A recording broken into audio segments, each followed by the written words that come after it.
muchas empresas están trabajando también eso en matrices de habilidades del futuro, que suena como muy espectacular. No es tan espectacular, es simplemente, o sea, ponerse a pensar, oye, de cara aquí a un año, ya no estamos hablando en 10 años o tal, que dicen, bueno, pues qué perfiles pueden cubrir estas habilidades. Si ahora ya estás buscando talento que te ayude a mejorar ese tipo de habilidades que para mí son facilitadores.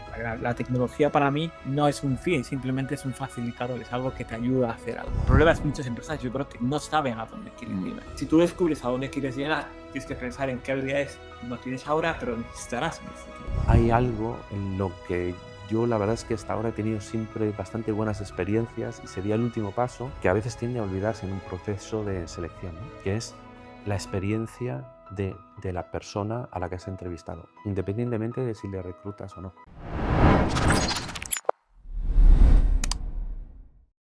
Bueno, Alex, ¿qué tal? Hoy estamos en edición de verano, estamos en Santander, normalmente lo hacemos en remoto, tú estás en Alemania, yo estoy aquí en Cantabria, en Solares realmente. La primera pregunta que se me ocurre ahora es, uno de los principales problemas que tienen las empresas es captar talento, adquirirlo. ¿Crees que estamos haciendo bien el trabajo para poder atraer al talento adecuado? Bueno, a ver, yo te puedo hablar un poco desde la experiencia que tengo y bueno, lo primero, gracias por invitarme, Edu, de nuevo, como dices tu edición de verano en pantalón corto y aquí y con el típico tiempo de Cantabria en verano. Bueno, respecto a la adquisición de talento, hemos estado hablando un poquito en la última ocasión de gestión de talento y la adquisición de talento obviamente es el primer paso o el paso cero, ¿no? Es decir, si no tengo un talento no tengo nada que gestionar, ¿no? Mira, yo lo que creo es que muchas veces nos focalizamos, y hemos estado hablando de esto la última vez, ¿no? En personas, ¿no? Dices, yo necesito tal tío o tal perfil, etcétera. Y estuvimos hablando un poquito de esto, ¿no? O sea, todo el mundo tiene una serie de talentos, hay personas igual que son más talentosas que otras por el hecho de que, bueno, igual esos talentos pueden salir a relucir más o no, pero como estuvimos hablando la última vez, a mí no me gusta hablar o sea, de personas como este es un talento y este no es un talento. Este puede ser igual una persona más talentosa o menos. Yo lo que creo es que lo que es esencial y donde pecan igual algunas empresas muchas veces es decir, bueno, vale, yo tengo tal puesto, ya hablaremos de eso luego, ¿no? Generalmente funciona así, o lo que yo conozco, ¿no? Se me ha ido tal tía o tal tío y entonces entro en modo pánico y donde encuentro un tío que me haga esto, ¿no? Vale, eso es lo que le ocurre a muchas empresas, ¿no? Em, en cuestión de gestión de talento, yo creo que el principal, el primer paso es definir qué talentos, y de nuevo, no estoy hablando aquí de personas, estoy hablando de habilidades, de capabilities, también de aptitudes, ¿no? Necesito en mi empresa, en general, y luego más concreto pues para ciertos roles, ¿no? Es decir, tengo que tener claro pues igual una matriz de habilidades o de capacidades o de capabilities, ¿no? Para decir, para ciertos puestos, oye, pues necesitas saber programar en Python o necesitas tener esta serie de social skills o lo que sea, ¿no? Es decir, tener una matriz, puesto X, habilidades o capabilities Y, ¿no? Y yo creo que ese trabajo se suele hacer poco. O sea, tendemos más a necesito una tía que o necesito un tío que, ¿no? Y, y tú has hablado muchísimo de esto, ¿no? Y para eso pues hay que empezar, pues eso, por el principio. ¿Qué es lo que quiero? ¿Cuál es mi visión? De ahí extraer cuáles son mis objetivos, de eso puedes hablar tú mucho mejor que yo, y de esos objetivos, pues sacar qué capabilities, qué habilidades, qué social skills necesito, y en este orden, ¿no? Y no en el orden contrario, voy a encontrar un tío que me apañe esto, o una tía, y luego ya veremos cómo cuadra eso en la misión y la visión de la empresa, ¿no? Eso es, yo creo que el error que solemos cometer muchas Es veces. que yo creo que vas a ver algunos aspectos que son muy importantes y son claves. Lo primero de todo es que has hablado de hablar una matriz. Yo lo veo casi como un mapa. Es decir, en realidad tú tienes que conocer tu negocio y saber ¿qué es lo que necesitas? Lo que has dicho tú, ¿qué habilidades? Porque a veces igual necesitas, bueno, pues en mi negocio necesito por un lado marketing para atraer posibles clientes a mi funnel y poder convertirlos y demás. Luego necesitas a gente que tenga ciertas habilidades específicas como programación, o como edición de vídeo, o como escribir artículos o cualquier cosa. Entonces, ese trabajo de decir cuál es el mapa de habilidades que necesito, porque algunas las tienes tú, otras no las tienes tú, y por eso necesitas un equipo que te complemente. Mm. Porque el hombre orquesta normalmente no suele funcionar o suele funcionar en una etapa inicial, pero llega un momento que si lo que quieres es dar o sea, crecer un poco, necesitas tener un equipo y poder delegar cosas. Entonces, por eso construirse en equipo, pero si no sabes realmente las habilidades que necesitan ser complementadas dentro de tu organización, y eso yo creo que has dicho algo muy, muy positivo, es que no lo estamos haciendo así, lo estamos haciendo al revés. Mm. Lo que hacemos es, a ver, busco a alguien comercial, entonces, ya, pero esto es como un genérico, ya, pero ¿qué tipo de comercial? ¿Qué dentro de la visión y de la estrategia de marca de tu empresa, cómo es tu empresa? ¿Cómo se muestra al público? ¿Es una venta más agresiva? Es que hay muchos, entonces, si tu empresa tiene un lenguaje y tiene una forma de expresarse determinada, necesitas a alguien que tenga esas habilidades. Entonces, yo creo que es algo que no se hace. Y hasta ahora creo que es fundamental el saber lo que, primero, qué necesito, qué es lo que no tengo ahora mismo. Y luego, por otro lado, que yo creo que hablaremos más adelante, es qué pasa cuando tengo que sustituir a alguien, que eso es otra cosa diferente, en lo que es la parte del offboarding. Vale, y normalmente en las empresas la práctica es que vamos un poco en modo pánico. Sí. Cuando se nos va, empezamos a pensar sin tener un plan, decir, bueno, ¿cómo puedo tener a alguien en paralelo? Y yo, por ejemplo, estoy más en el mundo de las micropymes o de las empresas más pequeñas. Creo que muchas veces hay cosas que podemos contratar o que necesitamos contratar gente dentro del equipo y otras cosas las podemos subcontratar. En mi caso, en las organizaciones grandes tienen también más necesidades, necesitan más recursos porque hay muchos departamentos. Entonces, yo creo que entiendo que en la captación de talento, de alguna manera, tienes que tener algún lado donde buscar, nutrirte del talento. Y eso, la pregunta es, ¿cómo lo gestionas? Es decir, ¿cómo tienes algún tipo de banco o algo así donde puedas decir, cómo? Porque al final es atraer el talento, no es... incluso muchas veces entiendo que tengas que estar en modo escucha, es decir, bueno, tengo que seguir a gente porque igual hay alguien que en un momento determinado veo que se alinea mucho con lo que estoy necesitando y es el momento de intentar. Sí, sí, eso es esencial, Edu. Y antes de que se me vaya la pinza, dos pensamientos que me han salido ahora a raíz de lo que has dicho tú, ¿no? Respecto a esta matriz de habilidades o de capabilities y tal, yo iría todavía un paso más. Y esto no es ciencia ficción lo que te voy a decir, ni de literatura. Esto he tenido yo bueno, placer de trabajar en ello, ¿no? Lo que muchas empresas están trabajando también son en matrices de habilidades, bueno, del futuro, que suena como muy espectacular. No es tan espectacular, es simplemente, o sea, ponerse a pensar, oye, de cara aquí a un año, ya no estamos hablando en 10 años o tal, vemos que se nos está tecnología, se nos está viniendo encima o lo que sea, vamos a definir también una serie de perfiles, en algunas empresas lo llaman perfiles de interés, por ejemplo, ¿no?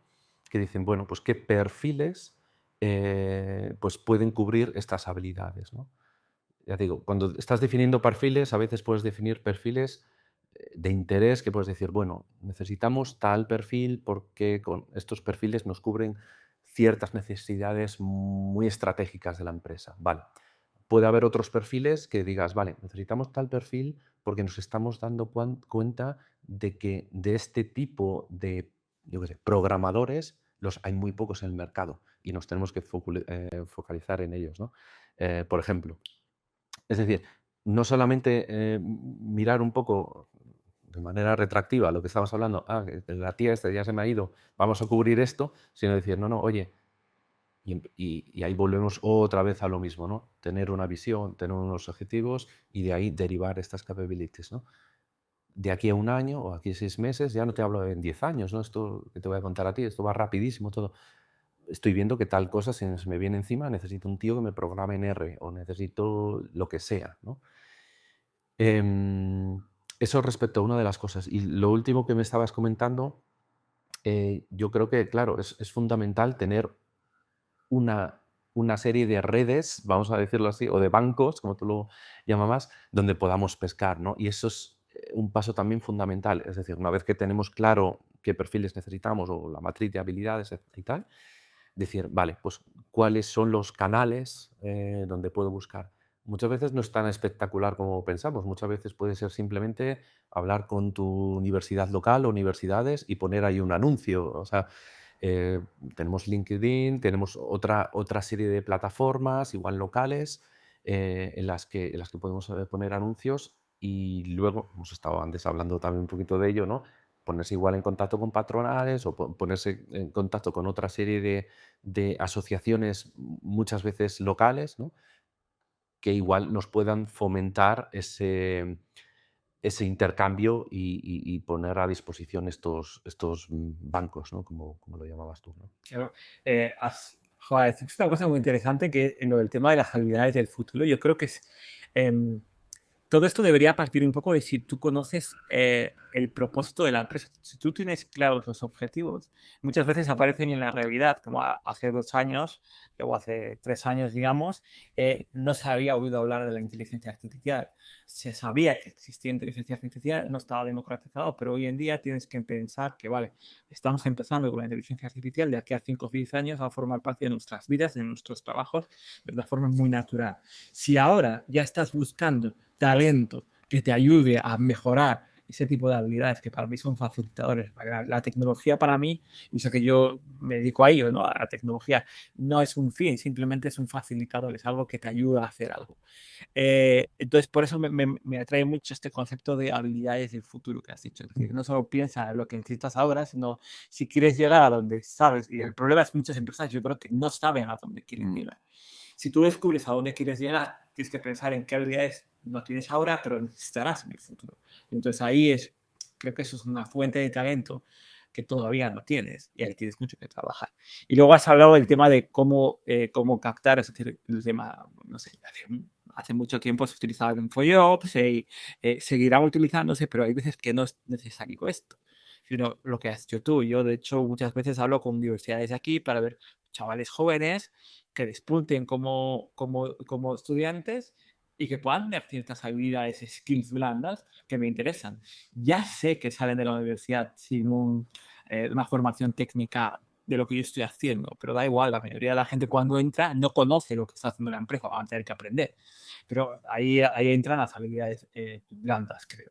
Y ahí mi pregunta va, vale, bien, tienes redes, empiezas a crear una base de datos de talento, pero entiendo que luego queda una parte y es, tienen que elegirte. Es decir, tiene que haber un match, porque ahora creo que hay un cambio de paradigma. Antes casi la empresa elegía y el empleado lo único que hacía era aceptar. Y ahora tiene que haber un match, porque igual no es lo que quieren.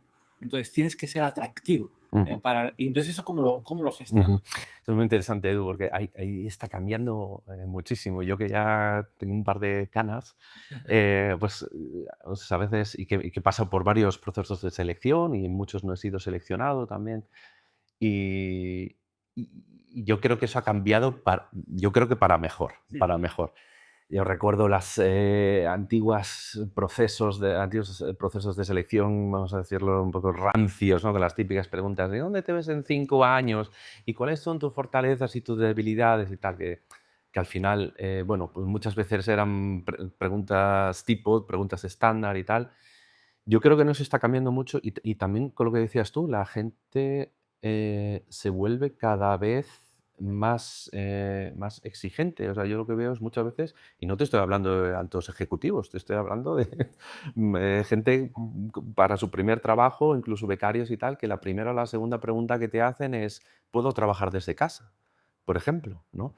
Y yo conozco empresas que tienen problemas para conseguir gente, o sea, becarios. O sea, ¿no? O sea, ya no te estoy hablando de altos ejecutivos o de lo que sea, ¿no? La gente generalmente ahora estamos demandando más flexibilidad, Bueno, aquí en España, como en muchos otros países, ¿no? Tenemos el tema de la conciliación, etcétera, ¿no? Y las nuevas generaciones pues demandan tener más tiempo libre, con el paradigma este de, digamos, la casa grande, el coche grande y tal, igual de la generación de los 60, 70, está cambiando, ¿no? Y ahora estamos poniendo más en el foco tener más tiempo, igual para nuestra familia, o para viajar, o para experiencias, o para lo que sea. Y también para mayores escalas se está teniendo cada vez más problemas porque cada vez menos gente está dispuesta a trabajar 12 o 14 horas al día porque tiene otra serie de prioridades, ¿no? Y respecto a las entrevistas, este sería un poco el siguiente aspecto, ¿no? Una vez que tenemos la matriz de habilidades, una vez que tenemos claro dónde pescar y dónde poner las redes, ¿no? En la entrevista, a ver, esto puede ser más o menos sofisticado, pues dependiendo del tamaño de la empresa también, ¿no? Aquí no hay que hacer un over-engineering, ¿no? del proceso, pero yo lo que creo es lo que decías tú. Lo primero tiene que ser un match en ambos sentidos, porque yo creo que y yo creo que la mayor parte de la gente cada vez se está dando cuenta de eso, ¿no? Que lo peor que te puede pasar es engañar a la empresa y terminar en un sitio que no es lo que tú quieres, ¿no? Y en los procesos de selección, pues está habiendo muchos cambios, ¿no? O sea, yo lo que estoy viendo hoy en día es que los procesos de selección suelen pasar por varias fases. Generalmente se incluyen dinámicas de grupo. Yo he tenido el placer bueno, pues de observar a gente en dinámicas de grupo y tal, y generalmente lo que más se valora, igual con respecto a años anteriores, lo que se suele tender a valorar más es cómo trabajo con otras personas.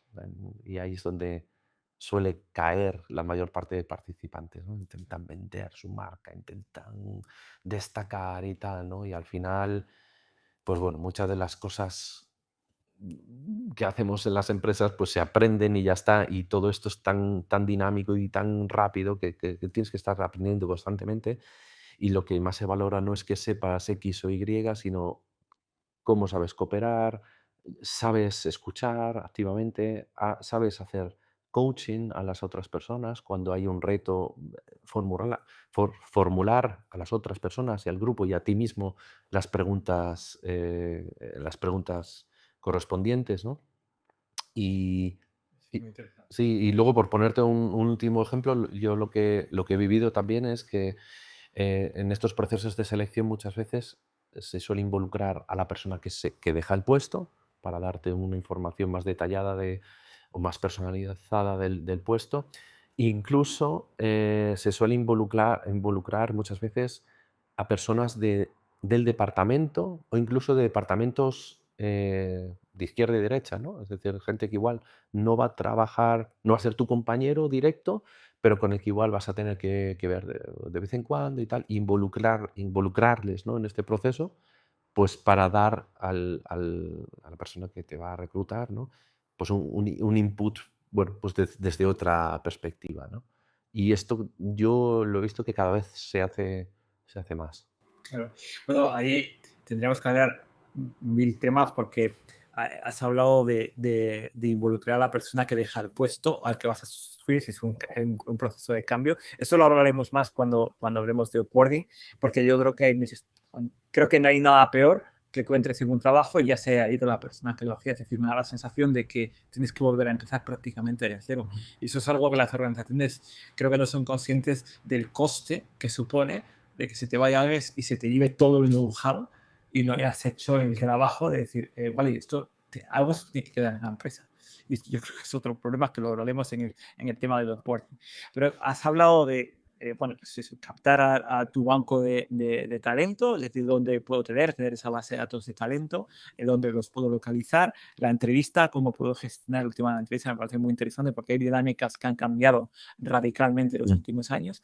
Pero luego nos queda la última, una parte que para mí es interesante, es la oferta. Es decir, ¿qué factores crees que tienen en cuenta? Porque antes yo me da la sensación de que antes era más solo una cuestión de salario era un tema económico que entiendo, es importante el salario. Creo que no hay nada peor que no se le pague a una persona su salario justo. Por debajo, si estás por debajo de ese salario justo, creo que estás cometiendo un error y al final a la larga va a haber un problema. Pero llega un punto en el que cuando ya estás en el salario que encaja con la persona, con el puesto y demás, eh, creo que no es necesario, o sea, no es el único motivador. Y entonces tu oferta debe ser rica. Has hablado, por ejemplo, del tema del teletrabajo, que ahora mismo está muy de moda. Y hay más, entiendo. ¿Cuál crees que son esos factores que deberían ir en tu oferta? Ujú. Sí, eso es súper interesante, Edu. Es un poco lo que se suele poner sobre el paraguas del employer branding, ¿no? Es decir, bueno, ¿qué es lo que... Vuelvo un poco al punto que decías tú, o sea, esto tiene que ser recíproco también al final, ¿no? Y también el entrevistador o el reclutador debería tomar ese rol de decir, voy a descubrir si realmente esta persona está en el lugar adecuado y en la empresa adecuada, ¿no?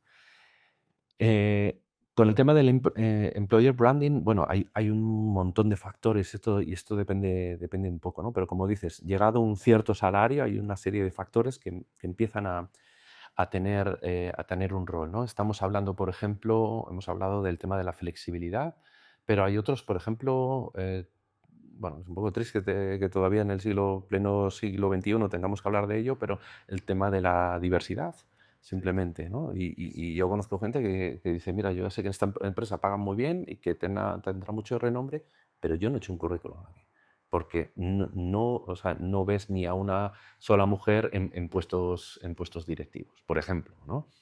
Bueno, diversidad en todos los aspectos, ya sea de etnia, ya sea de orientación sexual, etcétera, etcétera, ¿no? Y en eso se han dado mucho cuenta las empresas de que eso realmente tiene un impacto, ¿no? Claro. Eso es uno de los temas que yo diría, ¿no? Y luego, eh, muchas veces, a ver, está claro lo que decías tú, o sea, vamos a ver, si estás muy necesitado y necesitas un salario X, generalmente el salario suele ser el primer factor decisivo, pero una vez pasado ese umbral, otro tipo de temas pues entran en el juego también, sobre todo también, bueno, ya sé que suena muy filosófico esto, pero el por qué, ¿no? O sea, cuando te estás comprando un producto de Apple, pues te estás comprando una imagen no solo hacia ti, lo que significa tener esos productos, sino lo que tú crees que Apple está aportando, y de eso las empresas se han dado cuenta, por supuesto, también, ¿no? O sea, cuando hacen donaciones y tal, bueno, pues es una manera pues semi-altruista, vamos a decirlo así, ¿no? También forma parte de su branding, ¿no? Sí, eso está clarísimo, ¿no? Eso está clarísimo, ¿no?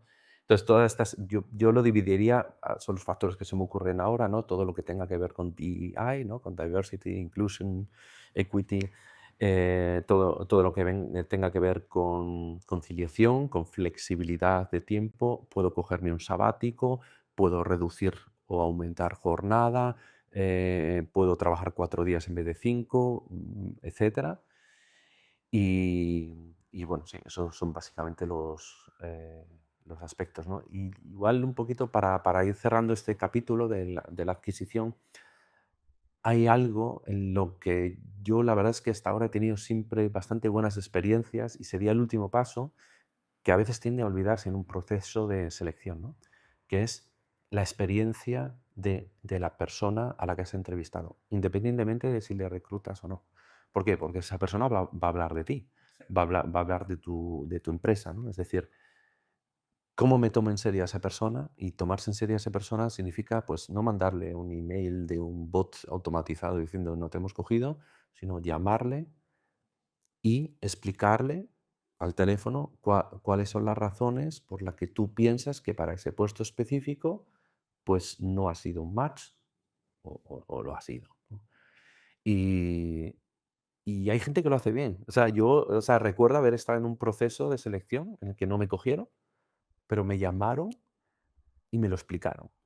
Y me lo explicaron durante 45 minutos. Tú la imagen que tienes de la Sí, empresa es totalmente diferente si te hubieran mandado un correo electrónico y hubieran dicho no te hemos cogido. sí, exactamente. Y luego, claro, y yo creo que eso debería ser algo que el entrevistador o la persona responsable del proceso de selección se sienta responsable de decir, yo a esta tía o este tío le quiero dar un feedback, le quiero dar una información que le valga para algo. O sea, no no una excusa, no algo defendiéndome, sino mira, por supuesto, preguntándoselo, oye, mira, si estás interesado, yo te puedo dar un feedback. Llamamos, hablamos 15 minutos, media hora. Y darte una serie de observaciones. Esto, ya hemos hablado de ello y podríamos hablar de ello, ¿no? Hay que utilizar las técnicas correctas, etcétera, ¿no? Pero dar una serie de observaciones que, mira, yo durante este proceso he observado esto y esto y esto, y esto casa con las habilidades que buscamos, y esto no casa, y por este motivo A, B, C y D, ¿no? Y esto tiene muchísima repercusión en el boca a oreja, detrás, etcétera. Y bueno, y luego pueden ser perfiles que igual no casan para este puesto, pero te puede casar para el siguiente, ¿no? Totalmente. O sea, yo creo que has dado con muchas claves. Yo creo que en la siguiente charla que vamos a hablar de onboarding saldrán más cosas. Y sobre todo también en una charla que tendremos sobre retención del talento, que es otra parte importante. Porque aquí también me da la sensación que falta otro componente y esto no es fácil. Es decir, estamos hablando de cosas que en realidad van a llevar trabajo. No es algo... Y yo creo que una de las cosas que a veces me doy cuenta es que las empresas no tienen, o sea, no personalizan esto a cada uno de los empleados, porque cada uno tiene sus propias necesidades. Una vez hablando con Personio, que es una gran empresa, tiene miles de empleados, me decían que muchas veces tendemos a utilizar, a hacer una política, por ejemplo, de vamos a dar tickets de restaurante a los empleados. Y no preguntamos al empleado si realmente eso es lo que necesita. Igual tenemos empleados que están en una edad donde lo que necesitan es, tienen problemas porque sus padres son mayores, y necesitan una cierta flexibilidad para poder cuidarlos o necesitan ayuda en ese sentido. Igual más que un ticket restaurante necesitan algo en ese sentido. Y eso viene también de lo que le has hecho tú, el feedback, de decir, claro, yo si no entiendo lo que necesita mi empleado, le voy a dar cosas genéricas que dicen muy bien, pero esto a mí no me atrae. Entonces es algo muy interesante que yo creo que lo hablaremos mucho en retención. Y no sé qué opinas tú al respecto, pero creo que hay ahí tela. Sí, no, bueno, esto como en todos los capítulos que hacemos nos tenemos que cortar aquí un poco, pero sí, totalmente de acuerdo, y ahí volvemos a la filosofía Lean, por ejemplo, con lo que has dicho, más push y menos pull, pregunta. Antes de hacer algo, pregunta qué es lo que quieren, etcétera. Sí. Pues nada, enseguida nos veremos en un siguiente capítulo y nos vemos dentro de poco, ¿no? Venga, hasta otra.